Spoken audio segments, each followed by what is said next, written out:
मैं डॉक्टर इरशाद अली खान, सहाचार्य राजनीति विज्ञान विभाग, राजकीय बांगरवाड़ा ढींढाना में कार्यरत हूँ। आज हम विशेष रूप से उत्तर दक्षिण संवाद का अध्ययन करेंगे। यानी कि नई अंतर्राष्ट्रीय अर्थव्यवस्था जो न्यू की स्थापना हुई, उसके जो दो प्रयत्न किए गए, उसमें अमीर और गरीब देशों के बीच संवाद स्थापित किया गया, जिसे उत्तर दक्षिण संवाद कहा गया, और दूसरे गरीब विकासशील देशों के मध्य आपसी सहयोग स्थापित किया गया, उससे दक्षिण दक्षिण सहयोग कहा गया। भूगोलवेत्ताओं के अनुसार हमारी पृथ्वी दो गोलार्धों में विभाजित है और उत्तरी गोलार्ध और दक्षिण गोलार्ध। उत्तरी गोलार्ध में अधिकांशतः उत्तरी अमेरिका और यूरोप का क्षेत्र आता है तथा दक्षिण गोलार्ध में लैटिन अमेरिका, अफ्रीका का क्षेत्र आता है। उत्तरी गोलार्ध में उन्नत, समृद्ध, विकास विकसित और औद्योगिक देश अधिक हैं, जबकि दक्षिण गोलार्ध में निर्धन, पिछड़े, विकासशील और शोषित देश अधिक हैं। आगे चलकर अंतर्राष्ट्रीय राजनीति की शब्दावली में जब उत्तर और दक्षिण संवाद शब्द बंद का प्रचलन हुआ तो इसका स्पष्ट मायने थे। उत्तर से तात्पर्य था पश्चिमी विकसित देश जिनकी अर्थव्यवस्था पूंजीवादी विचारधारा पर आधारित है, जिन्होंने तकनीकी और प्रौद्योगिकी क्षेत्र में चौमुखी प्रगति कर ली है, जहां बचत एवं पूंजी निर्माण की दर काफ़ी ऊंची है तथा जहां राजनीतिक एवं वित्तीय स्थिरता है। संयुक्त राज्य America, Canada, England, France, Germany आदि उत्तर के देश माने जाते हैं। इसके विपरीत दक्षिण में अधिकांश देश हैं जिन्हें विकासशील देश से दुनिया के देश कहा जाता है। इन देशों की विशेषता है पूंजी की कमी, जनसंख्या विस्फोट, निर्धनता, बेरोजगारी, कृषि पर आधारित अर्थव्यवस्था, तकनीकी ज्ञान का अभाव और रूढ़िवादिता। संवाद से अभिप्राय, परस्पर विचार विमर्श। उत्तर दक्षिण संवाद की पृष्ठभूमि के रूप में हम देख सकते हैं कि उत्तर के देश लंबे समय तक औपनिवेशिक शक्तियाँ रही। वहाँ औद्योगिक क्रांति पहले हुई, अतः 17वीं 18वीं शताब्दी में इन देशों ने दक्षिण के देशों पर अपना साम्राज्य स्थापित किया।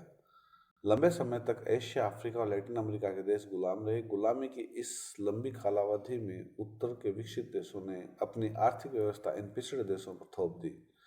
द्वितीय विश्व युद्ध के बाद दक्षिण के अधिकांश देश राजनीतिक दृष्टि से स्वतंत्र हो गए,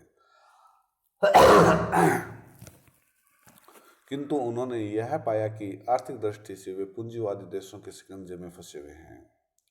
विश्व अर्थव्यवस्था का एक ऐसा ढांचा स्थापित हो चुका है जो विकासशील देशों के हितों में नहीं है।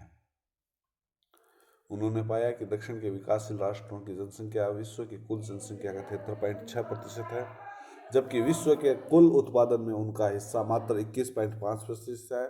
इसके विपरीत उत्तर के विकसित राष्ट्रों की जनसंख्या दुनिया की कुल जनसंख्या का महज 26.4% है, जो विश्व के कुल उत्पादन का 78.5% का भागी है। विकासशील राष्ट्रों की प्रति व्यक्ति आय $730 है, जबकि उत्तर के विकसित राष्ट्रों की प्रति व्यक्ति आय $10,720 है। दक्षिण के विकासशील देश यह भी महसूस करने लगे कि आर्थिक सहायता के नाम पर उत्तर के समृद्ध देश उनकी सहायता नहीं करते, अपितु ऐसा व्यूह तैयार कर देते हैं जिसमें उत्तरोत्तर विकासशील देशों पर ऋण बढ़ता जाता है। विकसित देशों की उदासीनतापूर्ण दृष्टिकोण के कारण विकासशील देशों की व्यापार शर्तें प्रतिकूल होती गई तथा विश्व के कुल व्यापार में उनका सापेक्ष भाग कम होता चला गया। 1950 में विश्व के कुल निर्यात का 20% विकासशील देशों से प्राप्त होता था। 1975 के अनुपात गिरकर 11% रह गया है। इसके विपरीत इस अवधि में विश्व के कुल निर्यात में विकसित देशों का 61 अंक से बढ़कर 67% हो गया। यानी पेट्रोल जो 1973 के अंत में पेट्रोल के मूल्य में हुई अप्रत्याशित वृद्धि के फलस्वरूप बड़े औद्योगिक देशों का उत्पादन 1970 में कम हो गया। इसके फलस्वरूप 1975 में विकासशील देशों से आयात की जाने वाली वस्तुओं की मांग व इनकी कीमतों में भारी कमी आई। कॉफ़ी और खोपरे के निर्यात मूल्य में 70% की और शक्कर की कीमत में 60% की, कोको के बीजों में 50% की, प्राकृतिक रबर की कीमत 40% की, जूट की 40% और कपास की कीमतों में 16% की कमी हुई। यानी हम कह सकते हैं कि दक्षिण के विकासशील देशों के भुगतान संतुलन को प्रतिकूल प्रभाव बना और गैर तेल निर्यातक विकासशील देशों के ऋणात्मक भुगतान बाकी $900 करोड़ थी, जो 1974 में $2800 करोड़ और क्रमशः $3500 करोड़ की हो गई। यानी ये प्रक्रिया कई दिनों तक चली और अभी भी बरकरार है। 1968 से 1968 तक व्यापार एवं प्रशुल्क पर हुए समझौते यानी गेट के अंतर्गत विकसित विकासशील देश उत्तर और दक्षिण देशों के बीच विचार विमर्श होता रहा, परंतु विकासशील देशों के निर्यात व्यापार का विस्तार हेतु कोई ठोस सुझाव नहीं दिया गया। यानी जो व्यापार एवं प्रशुल्क पर सामान्य समझौते गेट के अंतर्गत आयोजित मंत्रणाओं पर धनी एवं विकसित देशों का वर्चस्व रहता है। ये देश विकासशील देशों से आने वाली वस्तुओं पर विद्यमान प्रतिबंधों में किसी प्रकार की रियायत करने को तैयार नहीं है। उत्तर दक्षिण संवाद के दबाव 1970 के दशक में प्रारंभ हुआ और आर्थिक संबंधों का निर्धारण न्याय और लोकतांत्रिक आदर्शों को किया जाना तय किया जा रहा था। संयुक्त राष्ट्र महासभा ने मई 1970 में अपने विशेष अधिवेशन में नई अंतर्राष्ट्रीय अर्थव्यवस्था हेतु घोषणा कार्यक्रम का मसौदा पारित किया। विभिन्न मंचों जैसे अक्टान सम्मेलन, गुटनिरपेक्ष शिखर सम्मेलन आदि के माध्यम से दक्षिण के विकासशील देश विश्व अर्थव्यवस्था के ढांचे में आमूलचूल परिवर्तन की मांग करने लगे।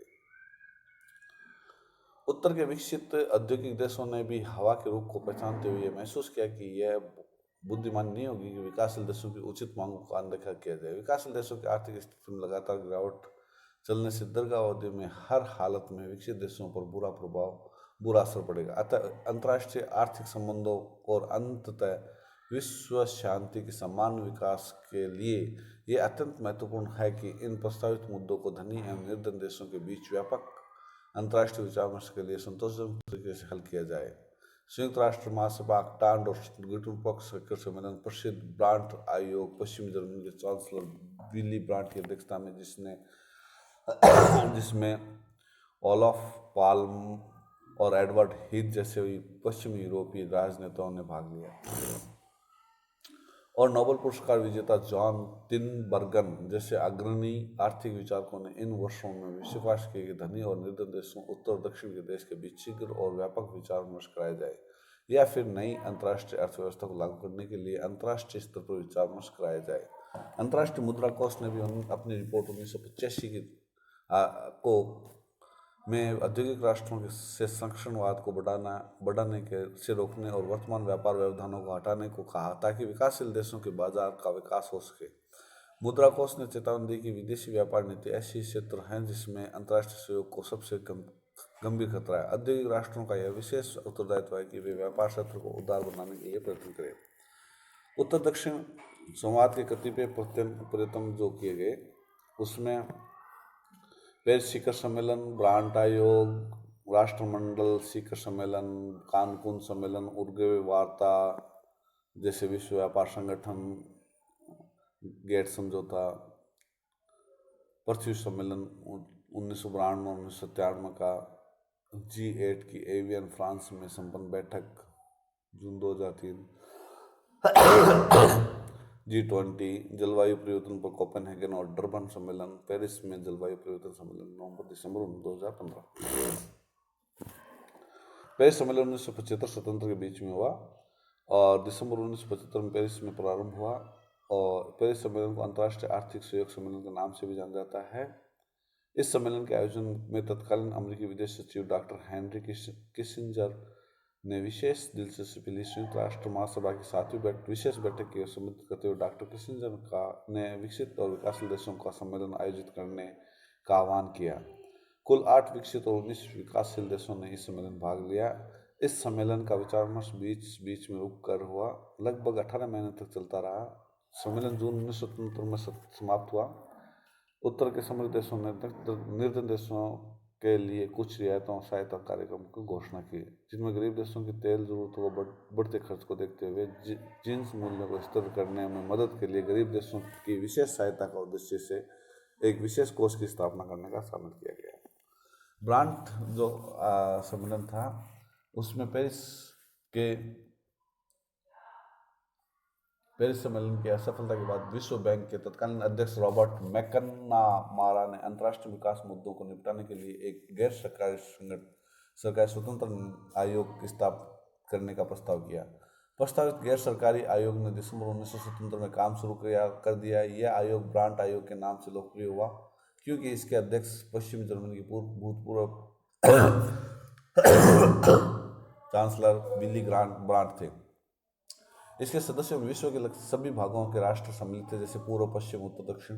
भारतीय अर्थशास्त्री डॉक्टर L.K. झा आयोग के सदस्य थे। ब्रांट आयोग के नाम से लोकप्रिय इस प्रस्तावित आयोग की पहली बैठक दिसंबर 1973 में बॉन में बिली ब्रांट की अध्यक्षता में हुई। इसकी 2 रिपोर्ट सामाजिक विकास समस्याओं के बारे में सर्वाधिक प्रमाणिक मानी जाती है। इन रिपोर्टों को north south a program for survival और कॉमन क्राइसिस शीर्षक से जाना जाता है। इसके अंतर्गत यह प्रमाणिक दस्तावेज परस्पर निर्भरता के प्रसिद्ध सिद्धांत के लिए भी जाना जाता है, जिसमें विकसित और विकासशील देशों उत्तर और दक्षिण संवाद की परस्पर निर्भरता का विश्लेषण है। आयोग ने जोर देकर यह स्पष्ट किया था कि विश्व शांति के लिए विकसित और विकासशील देशों में परस्पर निर्भरता जरूरी है।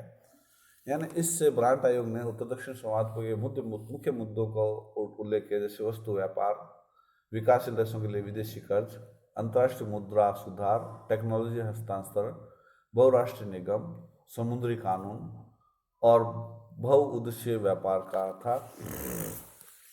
राष्ट्रमंडल शिखर सम्मेलन 1981 में राष्ट्रमंडल शिखर सम्मेलन मेलबर्न में आयोजित हुआ। मेलबर्न में इस सम्मेलन द्वारा सुझाव दिया गया कि उत्तर दक्षिण के संवाद के पुनरावलोकन की एक नई समिति बनाई जानी चाहिए। इस समिति का गठन राष्ट्रमंडल के सचिवालय द्वारा 2 फरवरी 1983 को किया गया।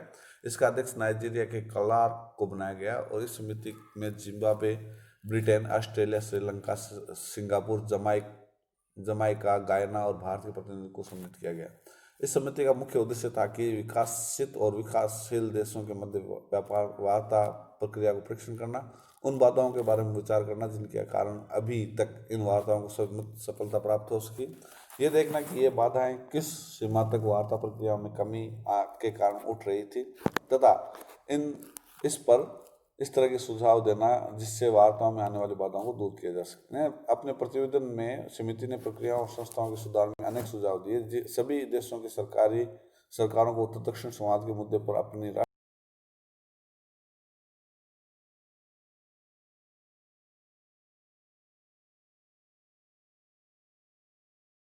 समर्थन मिल सके। अंतर्राष्ट्रीय संगठनों तथा विशिष्ट अभिकरणों को अपने कार्यों में दोहरा संघर्ष और प्रतियोगिता की भावना से बचने का प्रयास करना चाहिए। जितनी जल्दी संभव हो सके अंतर्राष्ट्रीय आर्थिक सहयोग के लिए विश्व स्तरीय वार्ताओं में प्रारंभ की जानी चाहिए। ऐसे सम्मेलन अधिक आयोजित किए जाने चाहिए जिनमें एक की समस्या का विचार किया जाए। जहाँ तक संभव हो सके छोटे समूहों से में वार्ताएं आयोजित की जानी चाहिए।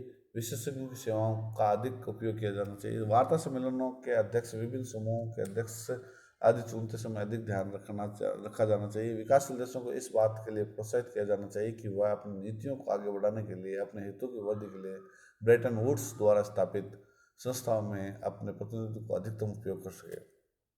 यानी दिसंबर 1981 में विकासशील देशों के प्रतिनिधियों ने अंतर्राष्ट्रीय अर्थव्यवस्था के पुनर्निर्माण के लिए किए जाने वाले उत्तर दक्षिण संवाद पर संयुक्त राष्ट्र महासभा के समक्ष एक प्रस्ताव पास रखा, किंतु अमेरिका ने इस प्रस्ताव को यह कहते हुए विरोध किया कि इसके द्वारा विश्व बैंक और अंतर्राष्ट्रीय मुद्रा कोष जैसे अंतर्राष्ट्रीय संस्थाओं को स्वतंत्रता खतरे में पड़ जाएगी। इसके बाद दूसरा ब्रांट कमीशन रिपोर्ट भी आई और इसके बाद कानकुन सम्मेलन जो था अक्टूबर 1981 में कानकुन शिखर सम्मेलन में मैक्सिको के राष्ट्रपति की पहल पर भारत सहित 22 देशों ने मैक्सिको के कानकुन शहर में उत्तर दक्षिण संवाद के लिए गरीब अमीर राष्ट्रों का एक लघु शिखर सम्मेलन अक्टूबर 1981 में आयोजित किया। इसके द्वारा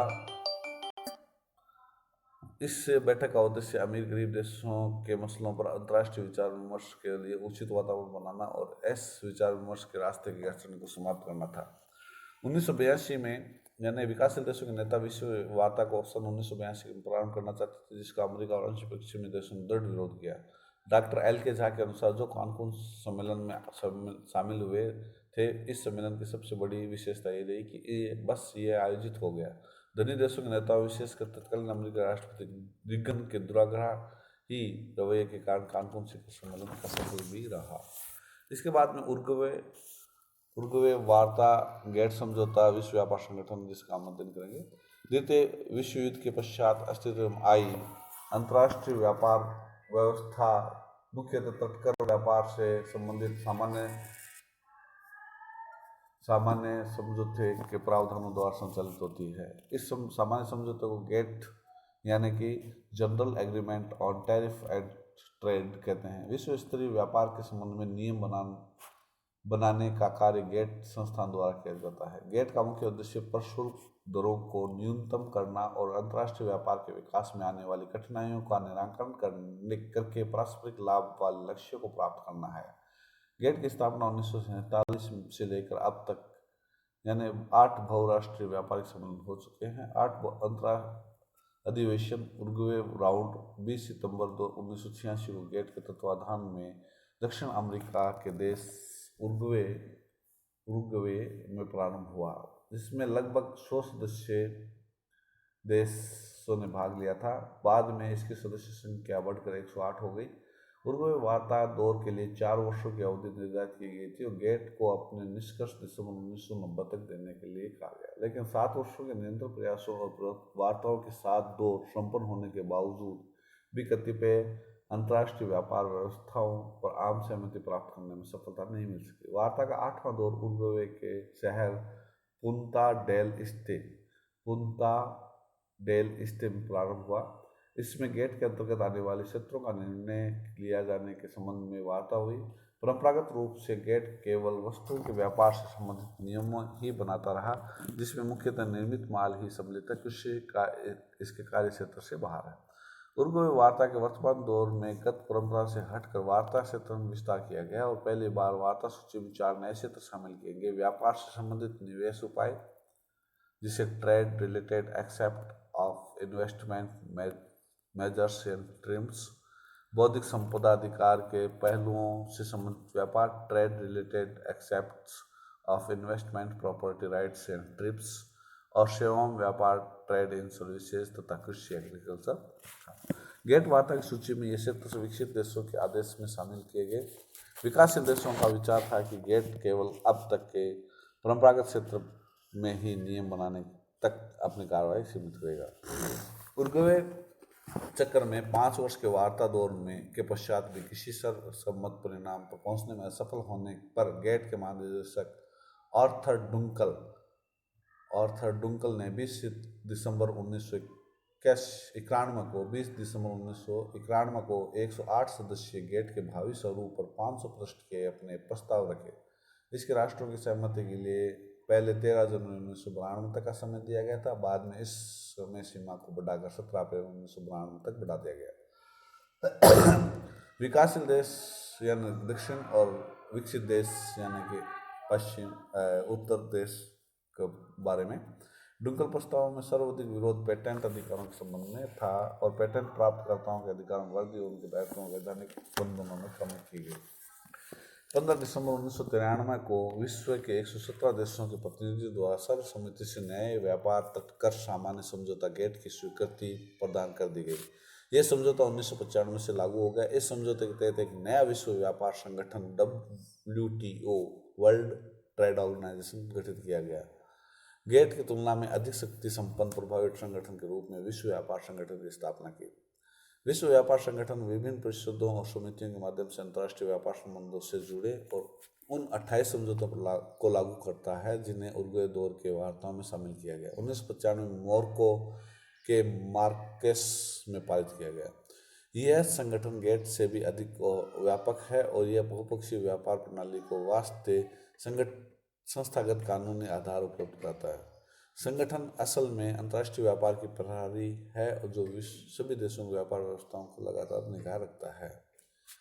व्यापार मंत्री यानी कि सदस्य देशों के यानी 2 वर्ष में एक सम्मेलन होता है विश्व व्यापार संगठन का और सदस्य देशों वाणिज्य या व्यापार मंत्री इसमें भाग लेते हैं। प्रथम सम्मेलन सिंगापुर में हुआ मई 1999, द्वितीय सम्मेलन जेनेवा में हुआ 30 नवंबर से 3 दिसंबर 1999 तक और तीसरे सम्मेलन सिएटल में, चौथा सम्मेलन दोहा में और 2001 में, 5वां कानकून में 2003 में, छठा सम्मेलन चीन में हांगकांग में हुआ 2005 में और 7वां मंत्रिस्तरीय सम्मेलन भी 2009 में जेनेवा में और 8वां मंत्रिस्तरीय सम्मेलन 2011 में, 9वां मंत्रिस्तरीय सम्मेलन 2013 में इंडोनेशिया में बाली में हुआ और 2015 में नैरोबी केन्या में और 11वां मंत्रिस्तरीय सम्मेलन 2017 में ब्यूनस आयर्स अर्जेंटीना में संपन्न हुआ।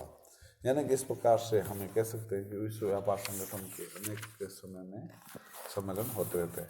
इसके बाद पृथ्वी सम्मेलन जो था जून 1992 जून 1997 का जून 1992 में रियो डी जेनेरो ब्राजील में आयोजित पृथ्वी शिखर सम्मेलन 3 जून से 14 जून 1992 उत्तर और दक्षिण अमेरिका और गरीब देशों के पर्यावरण मुद्दों को लेकर मतभेद का एक महत्वपूर्ण नज़ारा प्रस्तुत हुआ। रियो सम्मेलन में 6 मुद्दे आए: ग्रीन हाउस गैस का उत्सर्जन, वन, जनसंख्या, तकनीकी हस्तांतरण, पैसा और रुपये मीन्स, और पर्यावरण विनाश। इसके बाद में रियो में 3 जून से 14 जून 1992 में जो सम्मेलन चला, उसमें इस महासम्मेलन में 158 राष्ट्रों की ओर से 115 राष्ट्राध्यक्ष और शासन अध्यक्ष उपस्थित थे। एजेंडा 21 आगामी शताब्दी के लिए विकास पर्यावरण सुधार योजना, 27 सूत्री रियो घोषणा पत्र, विश्व के वनों के संरक्षण संबंधी वक्तव्य, प्रमुख उपलब्धियां, यानी एजेंडा 21 के लिए पर्याप्त कोष जुटाने जैसे विवादास्पद प्रश्नों पर भी सहमति बन सकी। ये संतोष की बात थी। अनेक देशों ने अपने कुल राष्ट्रीय उत्पाद का 0.7% सरकारी विकास सहायता के रूप में देने का वादा किया। इसके बाद में जो रियो सम्मेलन था वो पर्यावरण से विशेष रूप से ज़्यादा संबंधित था, और इसी प्रकार से 1993 में एक सम्मेलन हुआ G8 जो एवियन फ्रांस में संपन्न हुआ 2003 में सम्मेलन। वार्षिक बैठक का महत्व हमेशा ज़्यादा रहा, यानी विकसित देश थे। बैठक के मेजबान फ्रांस ने भारत सहित 1 दर्जन प्रमुख विकासशील देशों को आमंत्रित कर एक नई पहल की। इस नई पहल से विश्व की आर्थिक समस्याओं पर बातचीत का अवसर मिला। इसकी निश्चित ही बहुत जरूरत थी। G8 की वार्षिक बैठक में सामान्यतः आर्थिक मुद्दों की प्रधानता ही रहती है, यानी कि समूह 8 देशों के सेंट पीटर्सबर्ग शिखर सम्मेलन 16-17 जुलाई 2006 में समूह 8 के सदस्य देशों के अतिरिक्त भारत, चीन, ब्राज़ील, मैक्सिको, दक्षिण अफ्रीका को भी विशेष रूप से आमंत्रित किया गया। यानी 204 अरब जनता तक ईंधन और 106 अरब जनता तक बिजली पहुंचाने पर सहमति हुई। 26-27 मई 2011 को G8 का 37वां शिखर सम्मेलन में विकसित और विकासशील देशों में लीबिया में जारी संघर्ष, जापान में फुकुशिमा नाभिक दुर्घटना, यूरोपीय ऋण संकट, अफगान संकट, आतंकवाद के विरुद्ध संघर्ष जैसे मुद्दे की चर्चा हुई। G20 जो सम्मेलन था, जो G20 समूह का गठन सितंबर 1999 किया गया। यह संगठन विश्व की कुछ सबसे चुनिंदा अर्थव्यवस्था वाले देशों का संगठन है, जो प्रत्येक आधार पर विश्व वित्तीय और मुद्रा व्यवस्था व्यापार में सबसे महत्वपूर्ण भूमिका अदा करते हैं। इन संगठन में G8 के 8 देश America, France, Britain, Italy, Japan, Canada, Germany, रूस के अतिरिक्त अन्य देश सम्मिलित हुए। ये देश हैं भारत, ब्राज़ील, ऑस्ट्रेलिया, चीन, इंडोनेशिया, मैक्सिको, अर्जेंटीना, दक्षिण अफ्रीका, दक्षिण कोरिया, तुर्की, दक्षिण अरब, सऊदी अरब। यूरोपीय संघ की अध्यक्षता कर रहे देशों को शामिल किया गया। इस औपचारिक संगठन का गठन मुद्रा कोष, अंतर्राष्ट्रीय मुद्रा कोष, विश्व बैंक की वार्षिक बैठक के दौरान 1999 में किया गया। यानी कि इसमें भी जैसे G20 का प्रथम विदेश मंत्री सम्मेलन बर्लिन में 1999, दूसरा मॉन्ट्रियल में 2000 में, तीसरा ओटावा में 2001 में, चौथा सम्मेलन नई दिल्ली में 2002 नवंबर और मैक्सिको सिटी में 2003 में, यानी 2010 में कनाडा की राजधानी टोरंटो में G20 का शिखर सम्मेलन संपन्न हुआ। और छठा शिखर सम्मेलन जो था G20 का, वो 3 से 4 नवंबर 2011 में फ्रांस के कान में संपन्न हुआ। यानी इन सब में, यानी ब्रिस्बेन में भी 2014 में जो सम्मेलन आयोजित हुआ, उन सब में भारत के भी प्रधानमंत्री और मंत्री जो भी गए, उन्होंने आतंकवाद, नस्ली दवाओं, हथियारों की तस्करी जैसे मुद्दों को ध्यान किया। इसके अलावा अंतर्राष्ट्रीय अर्थव्यवस्था के ढांचागत सुधार करने, मुद्रा संकटों से निपटने और व्यापार विस्तार से संबंधित मुद्दों पर पारस्परिक सहमति हुई। जलवायु परिवर्तन पर कोपेनहेगन, डरबन, दोहा, लीमा सम्मेलन, यानी कि COP 2015, यानी कि 15 डेनमार्क की राजधानी कोपेनहेगन में 7 से लेकर 18 दिसंबर 2009 को संपन्न हुआ। 192 देशों के प्रतिनिधि जलवायु परिवर्तन के विभिन्न पहलुओं पर चर्चा कर प्रदूषणकारी गैसों को उत्सर्जन पर अंकुश लगाने के लिए कहा। यानी America basic means Brazil, south Africa, India, China देशों के बीच अंतिम क्षणों की बातचीत के बाद स्वीकार किए गए समझौते का सर्वसम्मत नहीं कहा जा सकता, क्योंकि अनेक राष्ट्रों ने बाद में इसका पुरजोर विरोध किया। संयुक्त राष्ट्र जलवायु परिवर्तन अभिसमय की रूपरेखा UNFCCC के पक्षकारों के 17वें सम्मेलन तथा क्योटो प्रोटोकॉल के पक्षकारों की 7वीं बैठक में 28 नवंबर से 9 दिसंबर 2011 तक ड्रपुर में आयोजित की गई। 2010 में कानून में सहमति सूचना के प्रचलन से संबंधित निर्णयों को अपनाया गया। 2012 के प्रथम यानी ड्रपन मंच कहा गया, जिसे 2012 के प्रथम विषय में प्रारंभ किया गया, 2015 में पूरा किया गया। इसका उद्देश्य एक प्रोटोकॉल दूसरी विधिक व्यवस्था विकसित करना और अभिसमय के अंतर्गत विधिक कार्रवाई को सहमत परिणाम देना।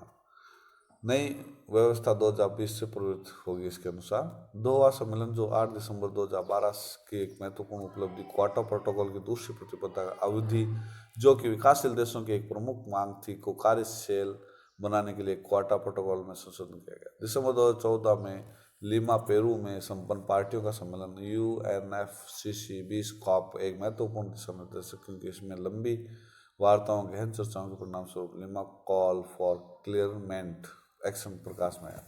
पेरिस में जलवायु परिवर्तन सम्मेलन 30 नवंबर से 12 दिसंबर 2015 तक पेरिस में संयुक्त राष्ट्र जलवायु परिवर्तन सम्मेलन संपन्न हुआ। सम्मेलन के अंतर्गत 21वीं कॉन्फ्रेंस ऑफ पार्टीज में जलवायु परिवर्तन पर ऐतिहासिक समझौते को 196 देशों ने 12 दिसंबर 2015 को अपनी स्वीकृति दे दी। इस समझौते के बढ़ते तापमान को 2 डिग्री सेल्सियस नीचे रखने का लक्ष्य रखा गया। इस दिशा में विकसित देश 2020 से 2025 तक विकासशील देशों को प्रतिवर्ष $100 अरब की आर्थिक सहायता देंगे। हम इसके उत्तर दक्षिण संवाद की आलोचनात्मक दृष्टिकोण से हम अध्ययन करें तो परिणाम नहीं निकले जिसमें नवीन अंतर्राष्ट्रीय स्थापना हो और विकासशील देशों में विकास की रफ्तार तेज हो। धनी और निर्धन उत्तर दक्षिण देशों के बीच वार्ता या सौहार्दपूर्ण समझौते के रास्ते के अनेक अड़चनें हैं। पहली बात तो यह है कि धनी देशों के नेता इस बात को स्वीकार नहीं करना चाहते कि परस्पर निर्भरता की वर्तमान व्यवस्था में भी वे विकासशील देशों की सहायता, तेल व अन्य कच्चे माल के लिए पर निर्भर हैं और वे सदियों से विकासशील देशों का शोषण करने के लिए संपन्न बन सके। धनी देशों के नेताओं के मन में आज भी ये भावना मौजूद है कि चालबाजी से अपनी रियायतें, सहायता और व्यापार नीति के सारे विकासशील देशों का शोषण करते रह सकते हैं। धीरे विकासशील देश, दक्षिण के देश एकजुट नहीं है, उनमें टकराव, प्रतिद्वंदता पाई जाती है, जिससे आर्थर डंकेल जैसे पश्चिमी समर्थक गेट के माध्यम से अपनी शर्तें थोपने में सफल हो जाते हैं।